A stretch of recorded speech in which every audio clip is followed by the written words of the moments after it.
که حالتون خوب باشه. امروز ما سومین و چهارمین کلاسمون شروع می‌کنیم و امروز 11 11 de junho de 2025. 11 یعنی 11 جوان 2025. ماریو کینتانا یکی از بزرگترین شاعران برزیلی معاصر برزیلی است و خصوصیتش این است که خیلی شعرهاش ساده است، ساده و در این حال احساسی است. این شعرهای ماریو کینتانا من خیلی دوست دارم و شما هم خیلی زود وقتی که یک کمی زبانتون راه بیفته، مثلا چند ماه دیگه قشنگ میتونید شعرهای ماریو کینتانا رو بخونید و درک بکنید، بفهمید و در حین سادگی خیلی احساسی از شعراش. از این اسم رو یادداشت کنید. ماریو کینتانا جزو کاری است که در آینده خواهید کرد. بعد ماریو کینتانا میگه او amor é quando a gente mora no outro. دوباره میخونم. O amor é quando a gente mora no outro. حالا از این شعر ساده، از این یک مصرعی که اینجا هست، ما خیلی چیزا میتونیم یاد بگیریم، خیلی نکته‌های زبانی و گرامری رو میتونیم یاد بگیریم از این شعر. اول شروع میکنیم با این کلمه که حتما تو حالا من چندین بار تکرار کردم و شما آشنا هستید و میشناسید دیگه. این کلمه امور یعنی عشق. امور یعنی عشق و اینجا شما میبینید که قبلش او اومده. برخلاف زبان فارسی، در زبان پرتغالی ما مثل زبان عربی هم همینجوری هست. در اول بیشتر اسما ما یک بهش میگن آرچیگو دفینیدو. این او آرچیگو دفینیدو هست. اگر که کلمه که استفاده میشه مؤنث باشه، ما از او برای مذکر استفاده میکنیم، از برای مؤنث. مثلا وقتی میگیم ایران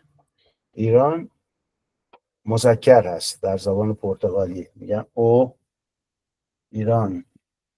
ببینید اینجا این آن همین ایران خودمون خونده میشه، ولی اینجا تو دماغی هست، اینجا صدای آن میده، ایران.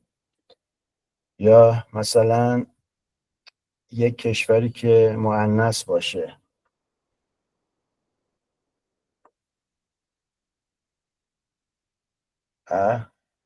ترکیه. ببینید یکی از محسنات زبان پرتغالی این است که همون جور که نوشته میشه همون جور هم خونده میشه. یعنی یک کمی که شما راه بیافتید راحت میتونید تمام تکستا و چیزها رو به زبان پرتغالی بخونید. ترکیه یه همیشه ترکیه، همینجور که نوشته ترکیه. او امور یعنی هست. یادتون میاد که این دیگه ورب سر هست که ما در کلاس قبل شروع کردیم و یعنی دوم شخص هست، یعنی عشق هست. کواندو یک کلمه ربطی مهم هست که معنی وقتی میده. کواندو معنی وقتی یا چه وقت. تمام معنی ها رو میده دیگه، واسه داره که کجا استفاده بکنه. میگه امور کواندو یعنی عشق وقتی است. این خیلی مهم هست. ژنچی. ببینید کلمه ژنچی، اول من صحبت میکنم راجع به ژنچی. ژن چی. ببینید بازم در کلاس قبل گفتیم اینجا ژ خونده میشه چون قبل از ا اومده. ژن معمولا در زبان پرتغالی تی رو چی تلفظ میکنیم.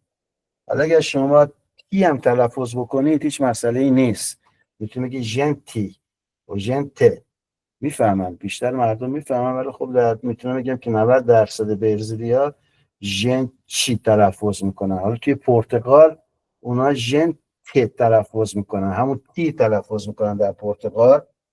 در برزیل بیشتر جاها بیشتر از 90% چی تلفظ میکنن که ژنچی. ژنچی معنی مردم میده، ژنچی یعنی مردم. اما از ژنچی این همه چیز فرق میکنه. از ژنچی این خیلی مهم هست، خیلی استفاده میشه، شما زیاد اینو خواهید شنید و زیاد هم استفاده خواهید کرد. از ژنچی وقتی که این جلوش میاد 2 معنی داره. اولیش عامیانه ما هست،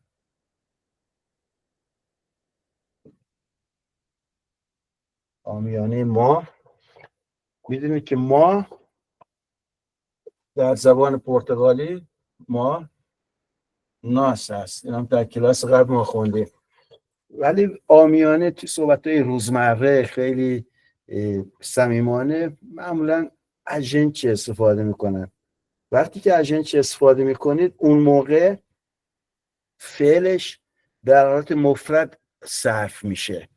میدونید، حالا اینو ما روش کار خواهیم که با مثالهای مختلف. و یک معنی دیگه هم که اژنچی میده که اینم خیلی مهم هست، همون اصطلاحی است که مثلا توی فارسی میگیم آدم.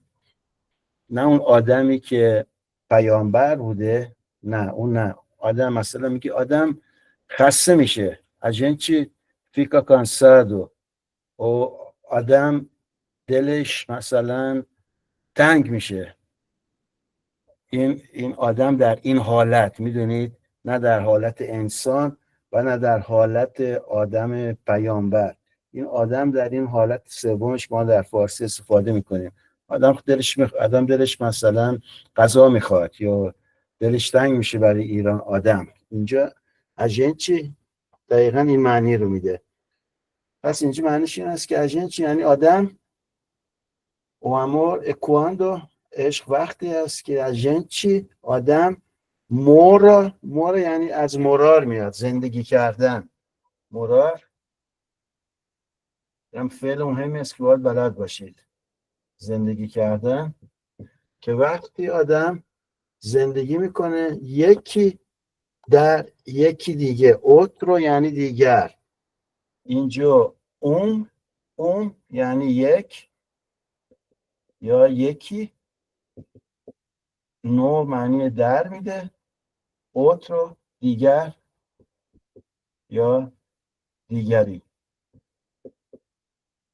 بعد میگه خب معنی سریش که بخوام بکنم کلمه میگه عشق وقتی است که آدم یکی در یکی دیگر زندگی میکنه. و امور اکواندو اجنچی ما را امن و اوترو. خیلی شبیه است به شعرهای مولانا. شعر مولانا خیلی غنی‌تر است از لحاظ ادبی، ولی خب با همه سادگیش همون منظور داره میرسونه. یکی از خصوصیات ماری کینتانا سادگی شعراش است و شما حتما در آینده شعراشو بخونید، خیلی دوست خواهید داشت. خیلی به زبان ساده چیزای قشنگی رو بیان میکنه. پس این مقدمه کلاس امروز. یعنی هر چیز ما میتونیم یاد بگیریم. شما مثلا بعضی وقتا میرید یه قوطی تاید میخرید از سوپرمارکت، شروع کنید به خوندن کلمه‌ای که روش نوشته. اصلا اون میتونه برای شما یه دونه کورس زبان پرتغالی میشه. ببینید اصلا موقعیت باید استفاده بکنید. و امروز ما ادامه میدیم با ورب و سر. ورب و سر بودن مطلق. دیدین که صحبت کردیم در کلاس قبل ما 2 فعل بودن داریم. بودن نسبی که استار میشه،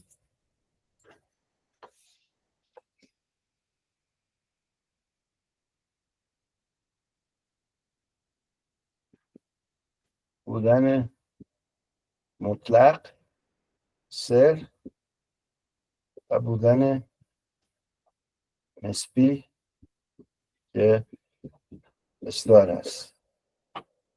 این کلمه کانتینواسان یعنی ادامه. و فعلش هم کانچی نوار هست، یعنی ادامه دادن و خیلی شبیه است با همون فعل continuate توی انگلیسی یا continuation ادامه. و این شباهت هم بی‌دلیل نیست، چون نزدیک به 70% کلمه‌ای که در زبان انگلیسی هست از لاتین اومده. به خاطر همین شما خیلی کلمه ها میبینید در زبان انگلیسی که مشابهش فقط با یک تلفظ متفاوت در زبان پرتغالی دقیقا همون کلمه وجود داره، میدونید. یا اگر مثلا شما زبان پرتغالی رو بلد باشید و بعدش بخواید انگلیسی رو یاد بگیرید، بازم براتون راحت خواهد بود، چون شما یک دونه فرهنگ لغتنامه یاد گرفتید که میتونه همون لغتنامه با یک کمی تغییر به یک زبان دیگه منتقل بکنید.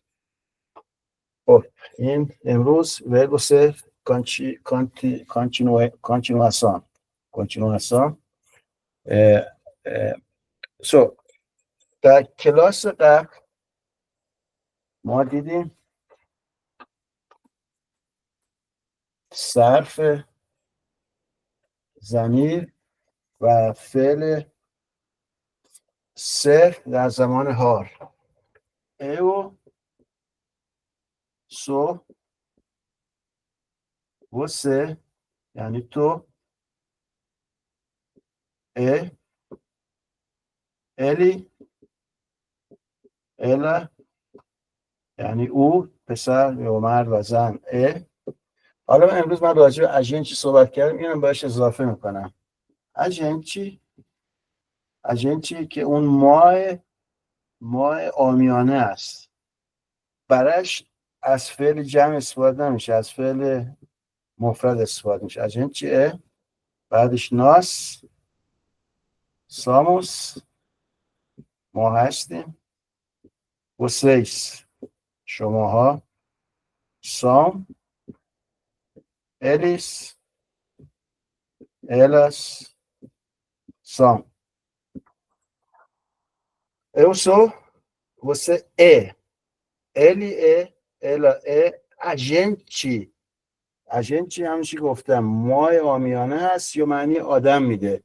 a gente é, nós somos, vocês são, eles são, elas são. الان شما با همین فعل بودن میتونید هزاران جمله درست بکنید، فقط کافی است که کلمه هایی که مثلا مهم هستن با این شما اضافه بکنید. مثلا میدونید که در زبان فارسی فعل همیشه آخر کلمه میاد، اما در زبان پرتغالی فعل بعد از ضمیر شخصی میاد. میگیم eu sou من هستم، بعدش اون شما دیگه صفت یا قید یا هر چی دیگه استفاده میکنید. شما اگر در صفحه 4 کتاب رو باز بکنید شروع میکنه eu sou alto alta. چی معنی میده alto و alta؟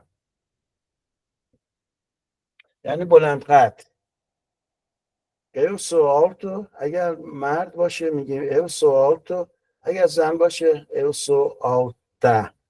این در بیشتر موارد یک اسم یا یک صفت در مذکر و مؤنث فرقشون او و آ هست که در آخرش میاد، اما استثناءایی وجود داره که ما اینا رو کم کم خواهیم دید و شما یاد میگیرید. لازم نیست که فعلا روی استثناء کار بکنیم، ولی به طور کلی او مذکر میکنه صفت و اسم و ا مؤنث میکنه. او سوال تو بعدش میگه eu sou loiro loira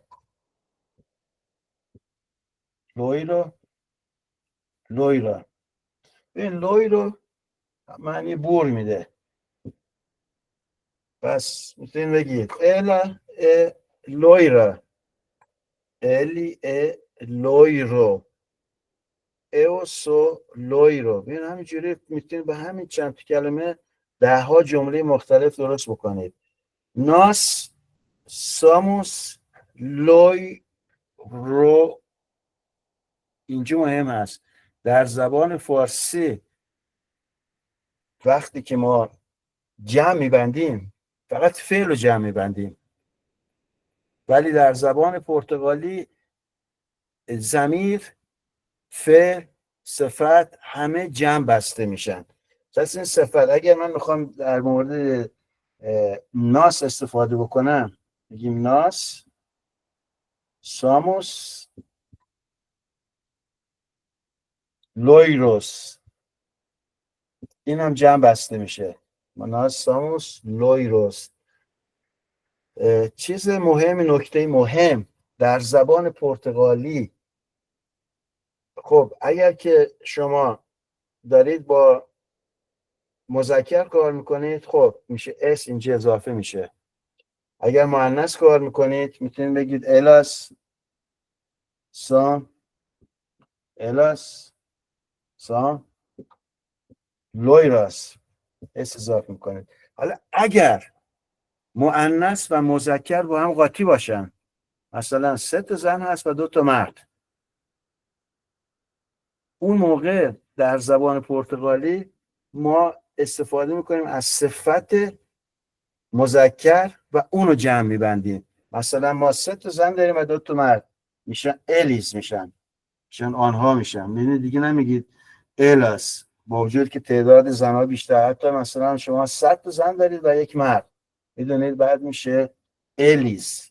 حالا اینا چیزایی است که حتی خود برزیلی هم تازگی‌ها اعتراض میکنن، چون میشه یک نوع فرهنگ مردگرایانه میشه. چرا مثلا جمع بسته نمیشه به زن؟ میدونید به خاطر همین خیلی‌ها که الان تازگی‌ها استفاده میکنن اینا رو اصلا جدا میکنن، میگن الیس سان لویروس یا الا سان لویراس. ولی خب وارد این ما نمیشه فعلا. از لحاظ گرامری اگر زن و مرد با هم قاطی باشن، بعد ما باید از ضمیر مرد استفاده بکنیم و صفت هم مرد خواهد شد. پس میشه الیس. اینجا مثلا ما داریم 2 تا زن یا 1 مرد و جمع میشه الیس سام لوی روس. این نکته‌ای است که خب شما باید یادداشت کنید و تکرار کنید تا باهاش آشنا بشید. و کلمه بعدی اینجا زده ننیم به ب. این ننیم به ب چیزی هست که مثلا به بچه‌های خیلی کوچیک میگن. ننیم یعنی بچه نوزاد، مثلا شما یه بچه بغل میکنید میگید میو به ب. و وقتی هم که 2 نفر خیلی رو دوست دارن معمولا به همدیگه هم چیزی ممکنه صدا بزنن، مثل انگلیسی که میگن بیبی. بیبی یعنی بچه کوچیک. ولی مثلا یک زن و مرد، یک دوست پسر دختر نامزد همدیگه ممکنه بیبی صدا بزنن. تو زبان پرتغالی مشابهش ببه هست. ببه همون بیبی هست. ببینید کلمه بعدی که توی کتاب شما هست بایشو بایشا. بایشو اینجا شیس یا همون اکس، شیس اینجا صدای ش میده. بایشو بایشا یعنی کوتاه. این مخالف آلتو هست. بایشو بایشا الا بایشا الی بایشو. کریانسا، کریانسا یعنی کودک. این هم کلمه های مهم است. هرچند درسای اول ساده است ولی تمام کلمه‌ای که ما داریم کار میکنیم کلمه‌های مهم هستن. کریانسا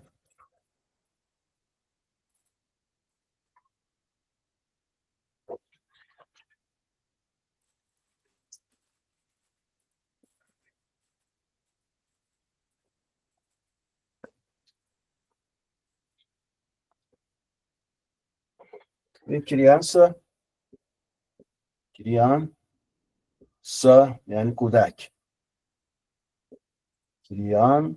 ببین اینجا یک بار دیگه یک کلاس قبل ما روی تونالیدج یعنی کجا که اون سیلاب ما بیشتر فشار بدیم. گفتم که معمولا معمولا سیلاب ما قبل آخر هست. کریانسا، کریانسا 20% شدت میدید. کریانسا، کریانسا کلمه مهمی است، یعنی کودک. کلمه مهمی دیگه، یکم سخت‌تر است برای کسی که تازه شروع کرده به زبان.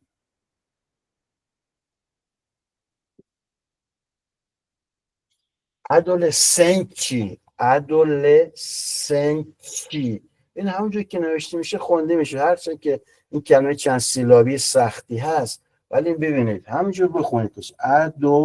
ادولسنچی، یواش میکنید. ادولسنچی، تکرار میکنید پشت سر هم. وقتی که چند بار تکرار کنید میتونید اینو با همون سرعت آدمای بومی اینو بگید. ادولسنچی، ادولسنچی یعنی نوجوان. به کریانس یک دونه اسم هست که چه برای دختر و چه برای پسر استفاده میشه. ما دیگه نمیگیم مثلا کریانسا برای دختر، کریانسو برای پسر. و چه دختر چه پسر کریانسا میگیم. ادولسنچی همین جوری هست، چه دختر و چه پسر ما میگیم ادولسنچی. جوون، جوون، جوون احتمالا اصلا اون کلمه جوان فارسی اومده.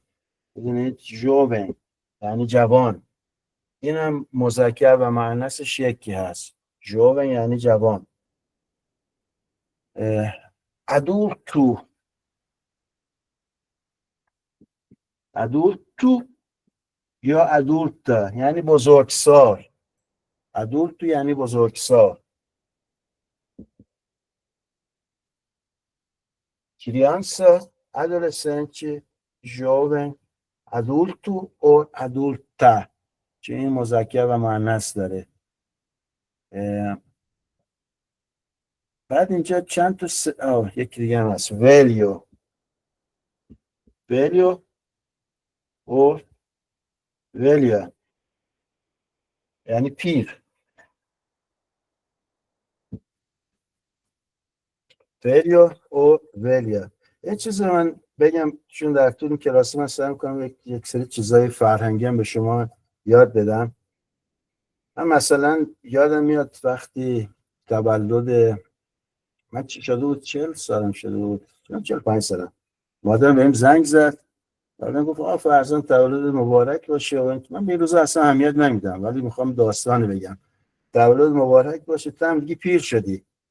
بعد شوخی نمیکرد، یعنی داشت جدی میگفت، میدونی، یعنی برای مادر من 45 ساله پیر هست، میدونی، حرف مثلا چقدر 15 16 سال قبل هست. برای مادر من 45 ساله پیر است. خودش هم وقتی 40 ساله شد خودش که پیر حساب میکرد، میدونی. ولی برای برزیلیا نه، برزیلیا خوش بهش میگید پیر. اگر داخلشون زندگی بکن میبینید که خانمه یا آقای 80-85 سال داره، هنوز میره شبا بیرون میرقصه، خودش هنوز جوان میدونه، فعالیت داره، میدونه. و این سعی کنه یا به کسی نگید تو مثلا تو واسه ویلیا نه نگید. بعض وقتا که فارسی حتی مثلا میگن پیرشیننه، یک مثل چیز خوبی است، چیز بدی هم نیست، میدونید. ولی باید توی فرهنگ اینا خوششون نمیاد که بهش میگه تو پیر هستی. و در واقع همینجوری است، چون سن اصلی توی مغز و توی اعمال آدم هست تا توی اون نمرهایی که توی شناسنامه نوشته. من الان اینجا یکی از همکارم بود، چند دقیقه اینجا بود، اسمش مارسل هست، این کانادایی است، این 87 سال داره، 87 سال هنوز داره درس میده توی دانشگاه. 87 سال. ببین من توی فامیل من هیچ کس به 87 سالگی نرسید، ولی خب این هنوز خودش رو جوان میدونه، هنوز هم میخنده، هنوز هم فعالیت داره. خب این کلمه‌های مهمی هست، ولیو، ولیا. بعد چند تا خصوصیت دیگه هست که مثلا اینا هم خوب است آدم بلد باشه. گوردو و گوردا یعنی چاق. خب اینا مشخصه که هیچ کس دوست نداره بهش بگید چاق، میدونید، حتی اگر باشه مسئله خودش هست یا مسئله سلامتی داره یا خودش اینو انتخاب کرده که وزنش زیاد باشه. ولی خب باید آدم بلد باشه این کلمه ها رو. گرد و گرده یعنی چاق. مورنو مورینا، این کلمه مهمی هست. مورنو مورینا، مورن یعنی سبزه. مثلا ما ایرانی ها معمولا بیشتر ما، حالا مثلا بعضی وقتا بعضی توی استانهای شمالی یا آذربایجان هستن یا کردستان که بیشتر سفید هستن، بیشتر به رنگشون به اروپایی نزدیکه، ولی بیشتر ما سبزه هستیم. ما مورنو هستیم یا مورینا هستیم. مورینا یعنی سبزه، کلمه مهمی هست. میدونید نگرو، نگره بالا،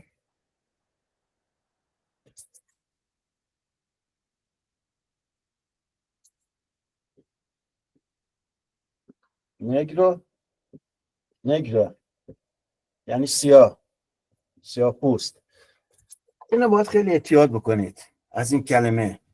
میدونید چون خیلی نه بعضیا، تا اگه بیشتر کسانی که سیاه پوست هستن توی برزیل، توی کشوری دیگه هم همینطور، که این کلمه مشابه هست، بهش میگن توی انگلیسی هم میگن نگر، همون کلمه هست دیگه.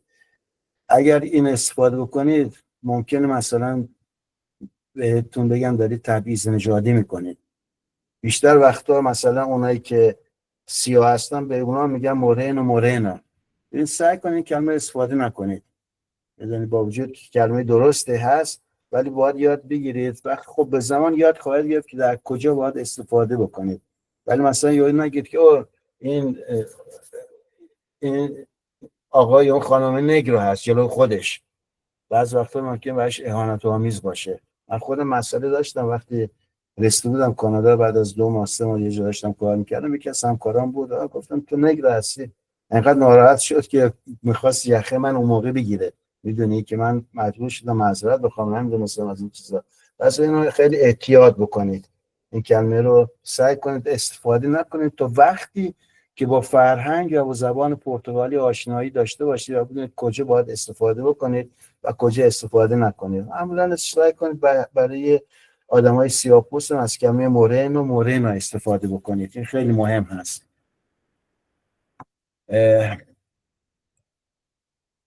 خب این تمام این صفت‌های مهم اینجا صفحه 4 ما خوندیم. بعد نوشته راجع به رنگ مو. سوال اگه موقع توقف صحبت جناب استاد بعضی وقتا بچه‌ها دستشون رو بلند میکنن سوال بپرسن، اما من گفتم میکروفون رو روشن کنم بپرسن از شما چون از موضوع رد. درسته. خیلی عالی. شما میکروفون رو صدا بزنید من وای میستم.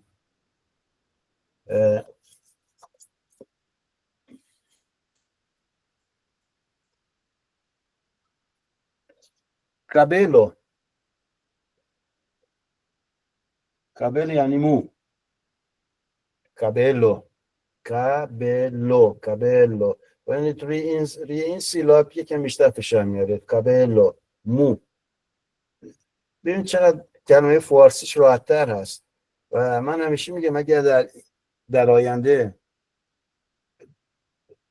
یک برگردیم و یک کشور عادی بشیم و بتونیم و تعصب کنار بذاریم، به جای حروف عربی از حروف لاتین استفاده بکنیم، زبان فارسی زبانی است که کاملا این پتانسیل جهانی شدن داره، چون یکی از ساده ترین زبان ها است. زبان است که نه صدای تو دماغی داره، نه صدای از توی گلو میاد بیرون، میدونید، نه کلمه های چند سیلابی زیاد داره. بیشتر کلمه های فارسی 1 یا 2 سیلابی هستن. میدونید مثلا کابلو و مو شما هم مقایسه بکنید و دوتاش هم کلمه های اساسی هستن دیگه. خب کابلو میو یعنی ضمیر ملکی هست. میو کابلو یعنی موی من. وقتی به هم بیاد موی من. این ضمیرهای ملکی رو ما در کلاس آینده روش کار خواهیم کرد. میدونید فعلا برای این مثال من از میو استفاده میکنم، میو کابلو، چون کابلو مذکر هست جلوش میو میاد. اگر مؤنث بود یا میمد، ولی خب این در مال درس‌های آینده است، در هفته‌های آینده. meu cabello è رنگ‌های مختلف.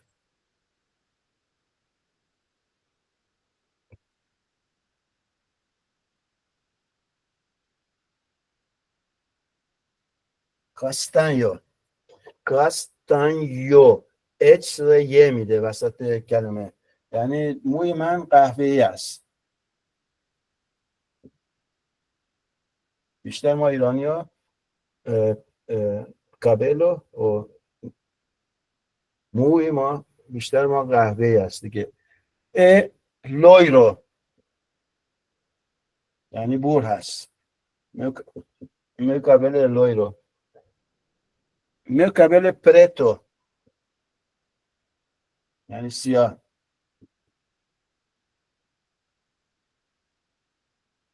meu cabello è برانکو میدونی این یکم بیشتر پیشم. برانکو یعنی سفید. این همش کلمه‌های مهمی است، همش باید شما یاد بگیرید خیلی سریع. گریزالیو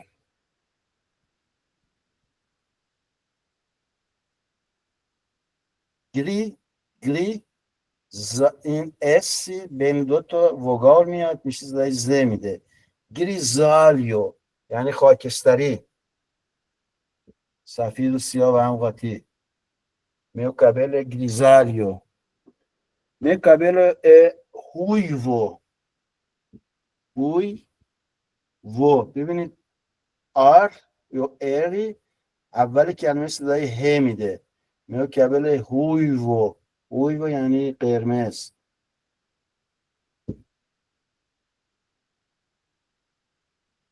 meu cabello è liso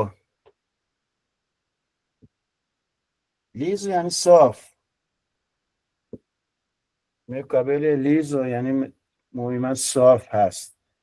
meu cabello è anellado.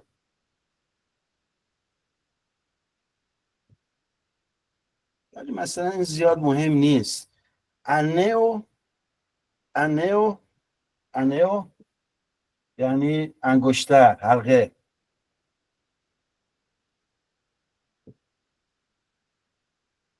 وقتی میگه انلادو یعنی حلقه ای هست، حلقه ای. Yo meu cabello è ondulado یعنی موجدار.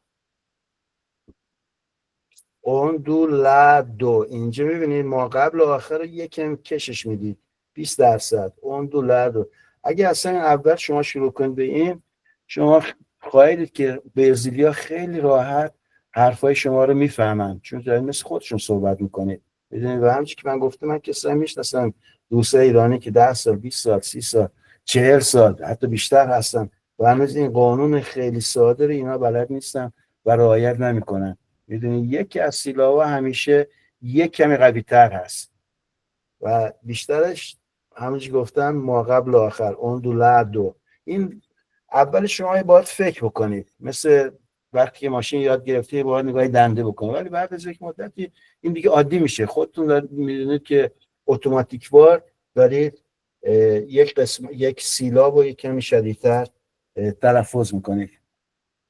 صفحه 4 تمام میشه.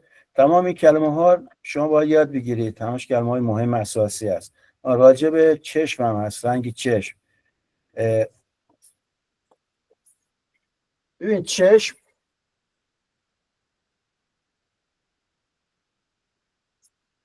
نمیگیم توی پرتغالی چشم من، همیشه میگیم چشم های من. میوس به خاطر همین ضمیر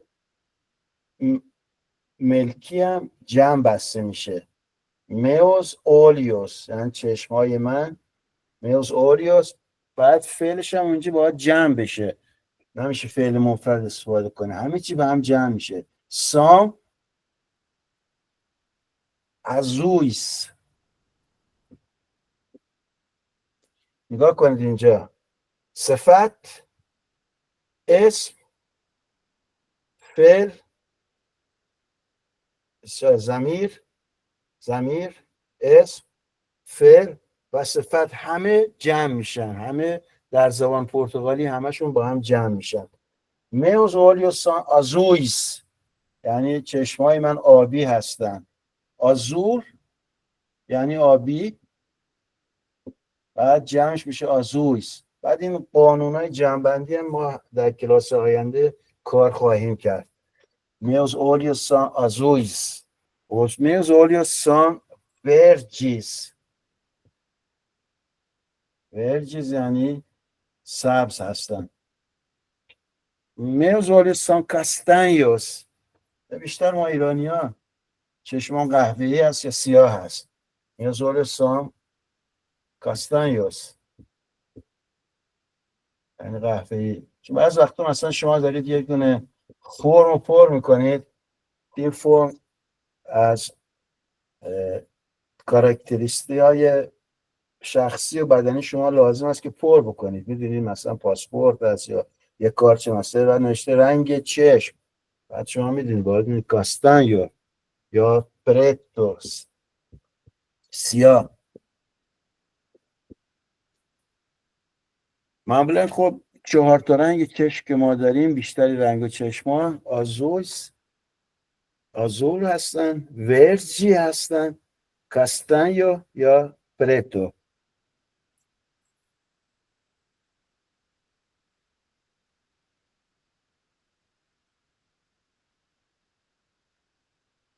تو صفحه 5 شما میبینید یک نقشه دنیا هست و من به شما به عنوان مشق یا اینجا می‌نویسم برای شما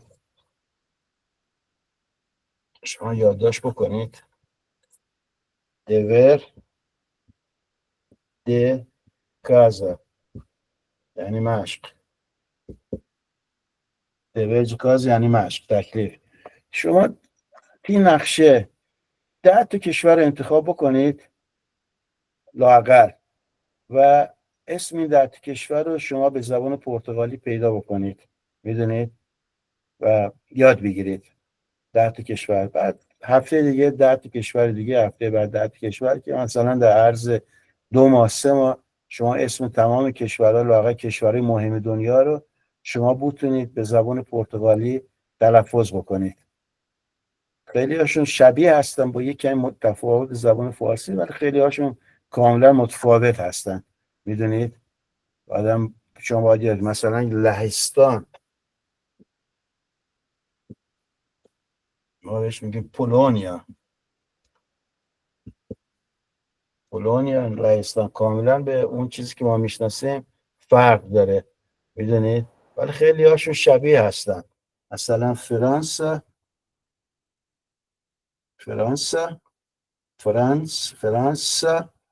همون فرانسه است. خیلی هاشون شبیه هم، باز خیلی هاشون فرق دارن. بفرمایید. این سابقه تاریخی هم داره، چون من بعضی مواقع فکر میکنم که ما خیلی بیشتر به پرتغالی کلمه‌ای اسمای کشورها رو میگیم تا اسم بین المللیش. این سابقه حمله پرتغالیا و اینا داره یا اینکه تصادفیه که ما خیلی کشورها رو شبیه زبان پرتغالی تلفظ میکنیم؟ ببینید زبان پرتغالی یک زبان لاتین هست. توی زبان لاتین بینشون شباهت‌های زیادی وجود داره. بعد از اون طرف ما یک خانواده زبان دیگه داریم در اروپا که زبان‌های آنگلو ساکسون هستن، که زبان انگلیسی و زبان آلمانی و سوئدی و اونا به هم شبیه هستن. میدونید احتمال زیاد ریشش از اون میاد. و چیزی که هست مثلا ما ایرانی‌ها فرهنگ فرانسوی و زبان فرانسوی در اواخر قرن 19 و اول قرن 20 خیلی تاثیرگذار بوده. به خاطر همین خیلی از اسمایی که ما در کشورهایی که در زبان فارسی استفاده میکنیم از فرانسه اومده، شبیه به فرانسوی است. اما خیلی هاشم نه، مثلا لهستان من نمیدونم فرانسوی چی میگن، ولی میگم اینجا میگن پولونیا، توی انگلیسی میگن پولند.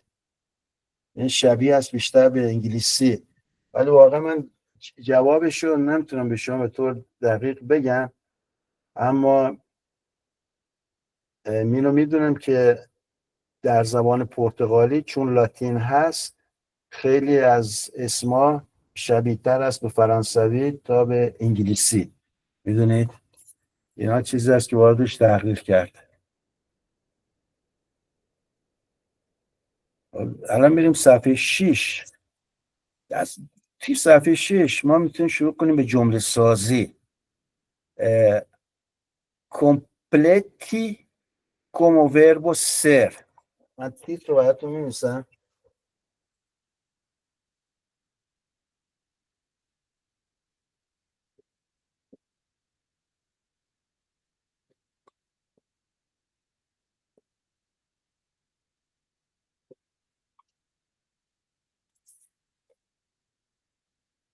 completi como verbo ser.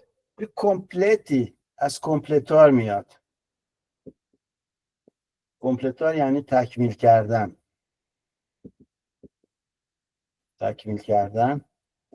کمپلتی یعنی این امریش هست و اینم چیزی است که ما در آینده یاد خواهیم گرفت که چجوری جمله ها رو فعلا ما امری بکنیم، ولی فعلا این چیز است برای آینده. کمپلتی یعنی پر بکن. کم یعنی با، اینا کلمه مهمی است که باید بلد باشید.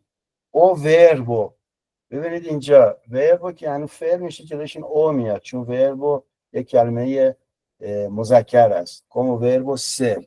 completi como verbo ser. completi como verbo ser.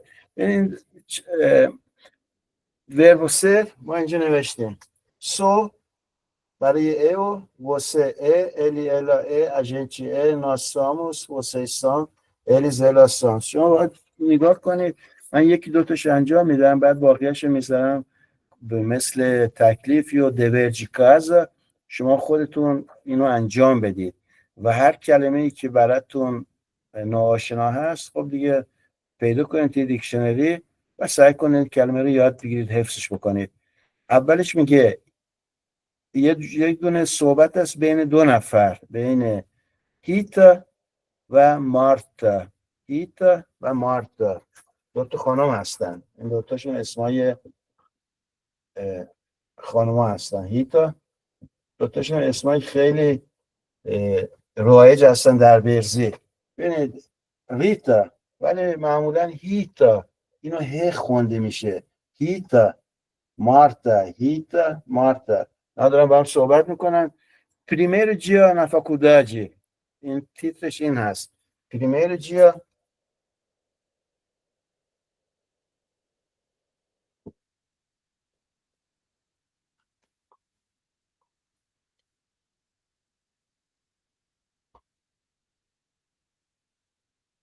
پریمیر یعنی اولین یا اول یا اولین روز. اولین روز جیا یعنی روز، اینا اول یا اولین روز در. فاکوداجی یعنی دانشکده.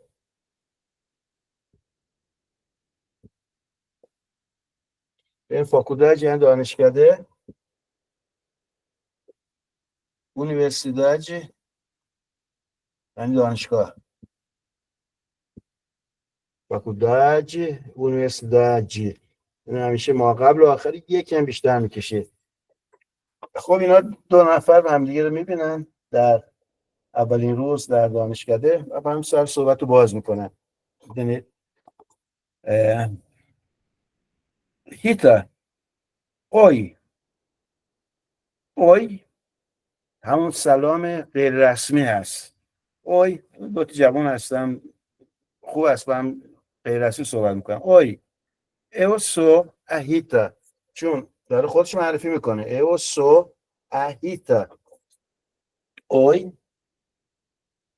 سلام. او سو اهیتا. او سو اهیتا. خب چون هیتا مؤنث است قبلش اون artigo و article که میاد اونم معنیش ا هست. اوسو اهیتا. بعد از اون بر مارتا، این هیتا هست، از اون بر مارتا جواب میده. اونم میتونه بگه اوی اوسو مارتا، مثل خودش، ولی خب یه جوری خودش معرفی میکنه. اوی مارتا میگه اوی میونومی، اینجا اسمشو میگه. مثلا تو فارسی همینجور میگه من فرزان هستم، بعد اون طرف محب هست میگه سلام اسم من محب هست. میتونه بگی من محب هستم، میگه نه، میگه اسم من محب هست. پس میونومی، چون میونومی دیگه میشه سوم شخص، پس باید از شما از فعل ا استفاده کنی. میونومی ا مارتا. و خوب است که همیشه شما طریق‌های مختلف یاد بگیرید که یک جمله رو به چند طریق شما بتونید بیان بکنید. Eu sou a Rita. Oi, meu nome é Marta. Rita, prazer. prazer یعنی خوشبختم. prazer. بعد هیتا دنبال صحبت میگه. هیتا میگه prazer. این خوشبختم به طور خیلی سادهش که شما دارید بیان میکنید. طریقای بهتری هم وجود داره که اونم میزنم برای آینده. prazer یعنی خیلی خوشبختم. Você é novo aqui. بعد میگه você، چون você هست میشه ا. نووا aqui. اینجا میگه تو هستی. نووا یعنی جدید. نووا و نووا مذکرشه. نووا معنیش یعنی جدید. نو مثلا در این سناریو میشه تازه رسیده. واسه نووا aquí اینجا. اکی هم مهم است، کلمه مهمی است که باید حفظش کنید. هیتا میگه prazer. واسه نووا aquí. ببینید اینم الان من جلو انداختم ولی در آینده بیشتر صحبت میکنیم. در زبان پرتغالی یک دونه جمله در حالت عادیش، حالا من پیاد مفتوحی فارسی میگم افیرماتیو بدونید، و در حالت سوالیش یک جور نوشته میشه، فقط لحن شما فرق میکنه. مثلا من اگر بگم، من میتونم بگم você é novo aqui، یعنی تو اینجا جدید هستی، تو تازه رسیدی اینجا. você é novo aqui ou você é novo no Brasil. مثلا شما یکی بهتون نیست você é novo no Brasil، یعنی تو جدید رسیدی. بعد اگر بخواید سوالش کنید، این نقطه به جاش علامت سوال میذارید و لحنتون رو سوالی میکنید که você é novo aqui. você é novo aqui یعنی لحنتون میشه سوالی، همون جوری که توی فارسی لحن سوالی میکنید توی پرتغالی هم سعی کنید همون جوری سوالیش کنید. você é novo no Brasil. você é novo no Brasil یعنی لحن شما سوالی میکنید. مثلا میتونید بگین você ماریا. você ماریا، داری میگی تو ماریا هستی. بعد میخوای سوال کنی você ماریا یعنی تو ماریا هستی. فقط کافیه علامت سوال بذار جلوش و لحنتون سوالی بکنید. باقیه‌شو اینجا این دو جمله شما ادامه میدن، این صحبت بین خودشون ادامه میدن اینجا. و من ترجیح میدم اینو برای شما بذارم مثل مشق بذارم که شما خودتون بخونید، میدونید، برای این کار بکنید، جمله ها رو پر بکنید با صرف زمان صرف‌های مختلف سر و اگر اصطلاح جالبی هم میبینید شما این اصطلاح رو شما یادداشت بکنید یا از من سوال بکنید.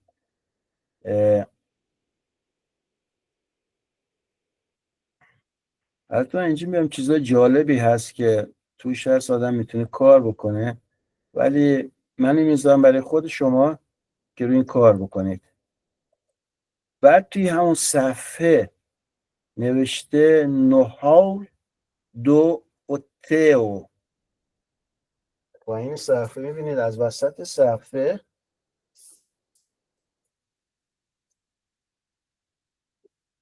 نوحاول دو اوتیو. ببینید در زبان پرتغالی اچ اول کلمه تلفظ نمیشه، بگید نوآول دو اوتیو. اوتیو نمیگی هوتیو، نمیگید هتل. اوتیو علم آخرش یک حالت او میگیره. اوتیو، نوآول دو اوتیو. اینا یک یعنی در حال یک دونه هتل، در سالن یک دونه هتل. فلاویا ای لاورا استان نوتیو، میگه فلاویا و لاورا دو تا خانم هستن، استان نوتیو در هتل هستن. این کوانتو اسپرام او الیوادور. این مهم است. این کوانتو اسپرام او الیوادور.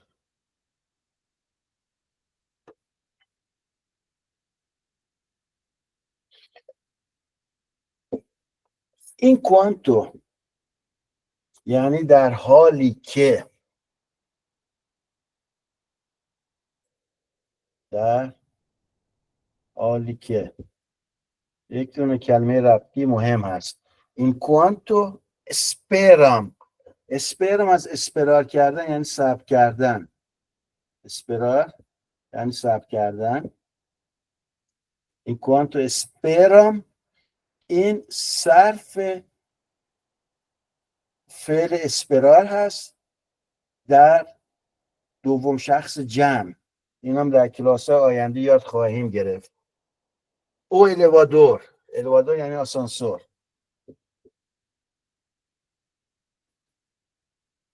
میگه این کوانتو در حالی که در حال انتظار یا صبر کردن برای آسانسور هستن. بعد اینا بین خودشون صحبت دارن، با هم صحبت میکنن و این صحبت من میذارم برای شما که روش کار کنید، جواب بدید به سوالایی که اونجا میشه و اگر سوال دارید بعد از آن بپرسید.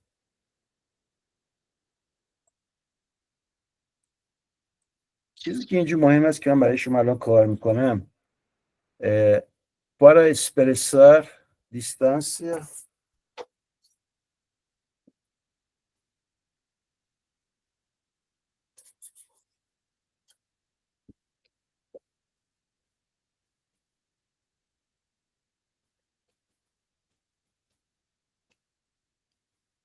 پایین این صفحه هستم. خیلی مهم است. حتی خود برزیلی هم اشتباه میکنن، میدونید.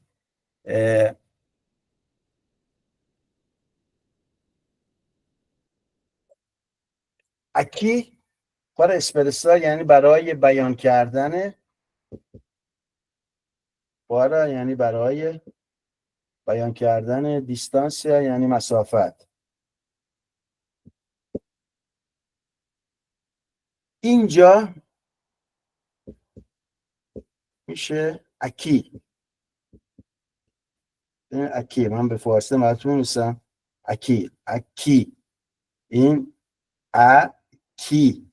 وقتی که بعدش اوئی میاد این اکی خونده میشه. اکی یعنی اینجا. این کلمه مهمی است که زیاد استفاده میشه. علی آنجا.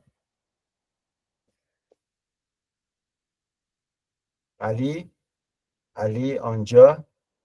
الله آنجا میشه. اما خیلی دور. علی آنجا، ولی آنجایی که مثلا شما با یک نفر صحبت میکنید اون طرف به اون آنجای دسترسی داره. مثلا در یک دونه مسافت صحبت میکنید که قابل دسترسی است، نزدیک است. اما له که میگید با یک چیز خیلی دور است. مثلا اگر شما توی برزیل هستید دارید راجع به ایران صحبت میکنید، میگید له نو ایران، له در که ایران خیلی دور است به برزیل، میدونید. اکی نو برازیل، علی اونجا هست، ولی اونجایی که زیاد دور نیست. اما له اونجایی است که خیلی دور هست، آنجایی که زیاد دور نیست.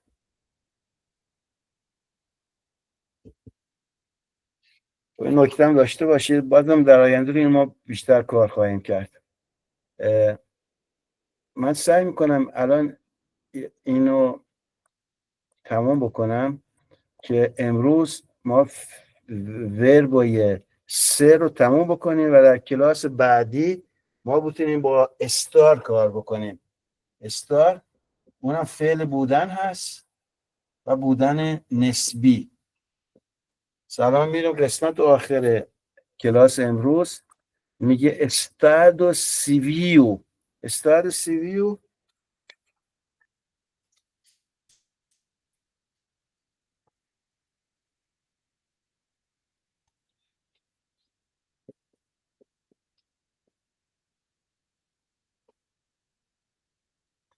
استاد سیویو وقتی با هم میاد یعنی وضعیت تحول، وضعیت تحول. استاد سیویو. اما هر کدوم از این کلمه ها خودشون چند تا معنی دارن جداگونه. مثلا استادو معنی استانم میده، میدونید، یا معنی وضع میده، وضع موقتی، معنی مختلف میده. سیویو معنی شهری میده، تهمه که بیان. ولی استاد سیویو با هم که میان یعنی وضعیت تحول. استادو سیویو، استادو سیویو، سیویو. این نمیگه سیویل، بگیتم میفهمن، ولی درست هست که سیویو، این ال حالت او آخرش تلفظ میشه. خب ما چندین استاد سیویو داریم. سولتیرو،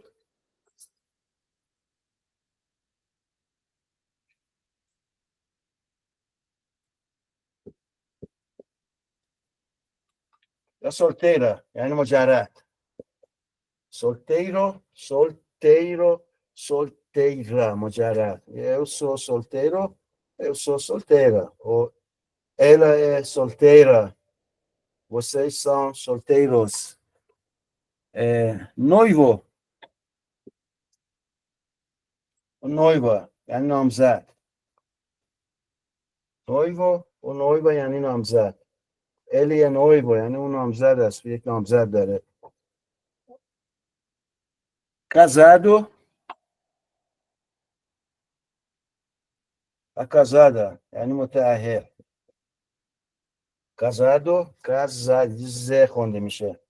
casado زیاد ممکن تو صحبت‌های روزمره اصلا صحبت کنه واسه casado، واسه casado یعنی تو متأهل هستی، و واسه solteiro و solteira separado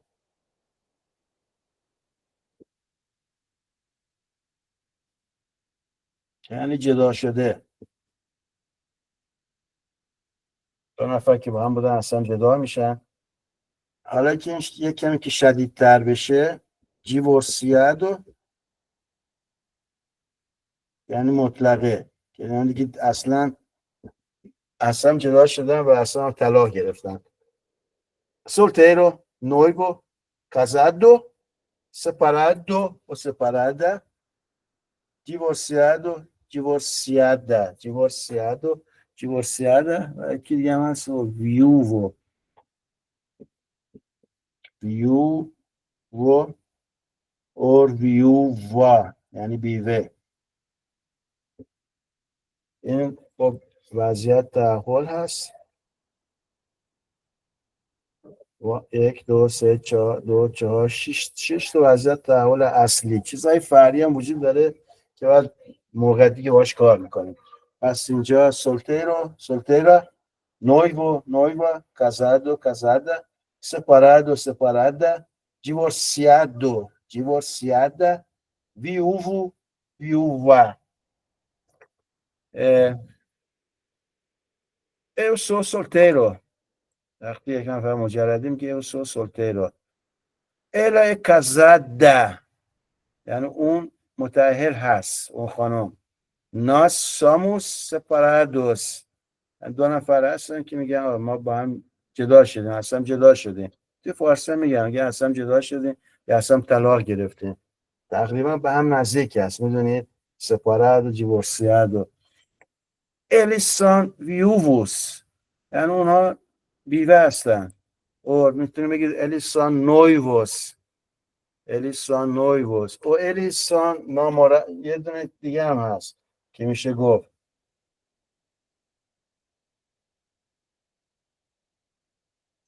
یعنی دوست پسر و دوست دختر.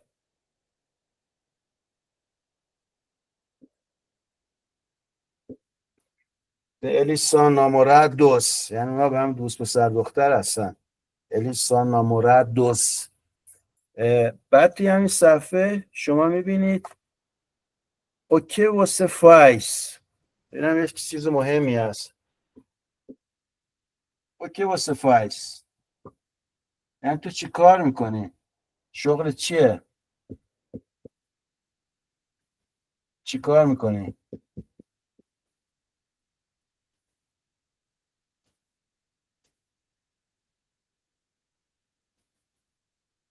اینجا 1 2 3 4 2 4 5 20 تا شغل مختلف گفته. این هم میشه dever de casa، مشق شما که روی این کار بکنید و جمله‌های مختلف بسازید. eu sou médico یعنی من پزشک هستم. o médico eu sou enfermeira eu sou estudante دانشجو دانش آموز. eu sou dentista eu sou professora ژورنالیست. بعد شما میبینید یک سری از این شغلا مؤنث مذکر ندارن. اونایی که مذکر مؤنث دارن اونایی هستن که بعد از شغل یک کلمه توی پرانتز گذاشته. médico و médica برای مرد، médico برای زن. ولی مثلا استودانچی یعنی پزشک، استودانچی یعنی دانشجو یا دانش آموز. برای این دیگه مذکر مؤنث نداره، چه زن و چه مرد بهش میگن استودانچی. ولی مثلا میچیکو نه. شما تو این صفحه خواهید دید اونایی که داخل پرانتز هست چون مذکر و مؤنث داره، اونایی که نیست چه زن و چه مرد از یک اسم برای شغلشون استفاده میشه. دوستان خیلی ممنون از حوصله شما. کلاس بعد ما وربای استار شروع میکنیم، یعنی همون وربای بودن، فعل بودن، اما در یک حالت نسبی نه مطلق. ممنون از همه شما. شبتون خوش تا کلاس بعدی که میشه شنبه آینده. ممنون از همگی. تا بعدا. خدا حافظ.